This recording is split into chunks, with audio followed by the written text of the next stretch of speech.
guys, welcome back to Cantley Phys Ed. We are on day 3 exploring the different games that have been provided by openphysed.org for at-home field day. National Field Day Day is Friday, May 8th, so hope you can create a field day experience for you and your family at home. If you can't do it on Friday, do it any day of the week. Any day of the year is a great day to have a field day. It's a tradition that all the kids look forward to at school, so hopefully you can recreate it at home with some of these awesome games. So let's take a look at the games we have for you today.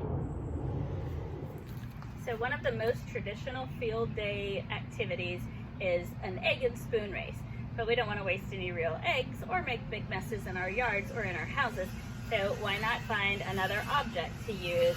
A balled up pair of socks, a toy ball, anything along those lines that you can sit inside your spoon and have an egg or a spoon race. So create your distance where you want to start at, where you want to be the turning point and your returning spot, and see who can make it there and back without dropping the object off their spoon. If it does fall off, you can either set the rules where you have to pick it up and start back over, or you just pick it up and continue on from where you are at. So get your spoon, get you an object, and get to racing. This game is a bowling game. So I have plates because I don't have paper bowls, so I'm improvising. You can do the same. So I have 10 plates. You can choose how many you want to set up, from 6 plates, 10 plates, however many. And I've got mine kind of in a pyramid like you would have bowling pins. And in the middle of my plates, because I have them for another activity as well, there are numbers inside. So I'm going to use those numbers as the point system. So what you will do is you will choose your stand behind line, so where you want to stand from to do your tossing. And you're going to try to toss a pair of socks and get them to land inside the plates, trying to earn the most points. So you can play for 1 minute and then let your opponent play and see who can earn the most points during each round. So just make sure you are using the proper stance when you throw, so holding the object you're throwing in the opposite hand of the foot that is going to be stepping forward. Make sure whatever your line is that you don't cross that line. So let's see how we do. So we're only used 1 pair of socks. Oh, so it landed. Woohoo! Got 9 points for that one. So next. No points. So you get the idea. So you throw the socks into the bowl or the plate, and if you want to write in the bowls or plates the point value for each one, you can do it that way, or you can say the front row is 1 point, second row is 2 points, third row is 3 points, fourth row is 4 points, and so on. So you've got lots of options to make this game work for you and your family. So awesome, enjoy it. Hey guys, so here's one of the fun games. If you've got shoes, you've got a game.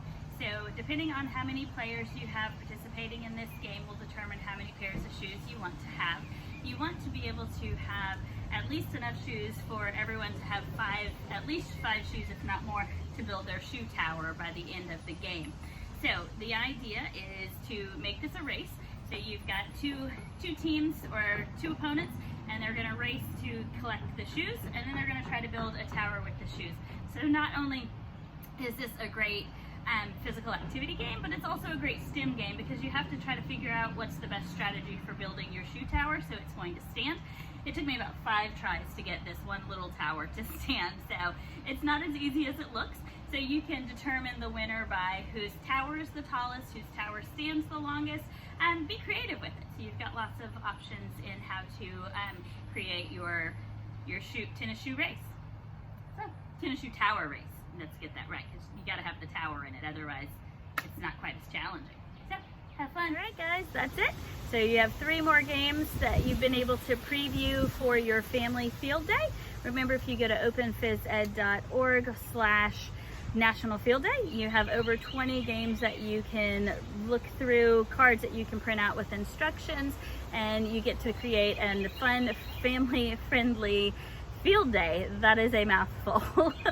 So remember, go to their website, which is linked in the description down below. It's openphysed.org/National Field Day. There's over 20 games for you to choose from, and would love to know after you have your family field day how it goes, what games you chose. Would love to see some pictures, videos. You can share them here on YouTube, on Facebook, or Instagram, wherever you're watching the video from. So hope you enjoy, hope you have a fantastic family field day at home. And again, we look forward to seeing what you do. So as always, peace out.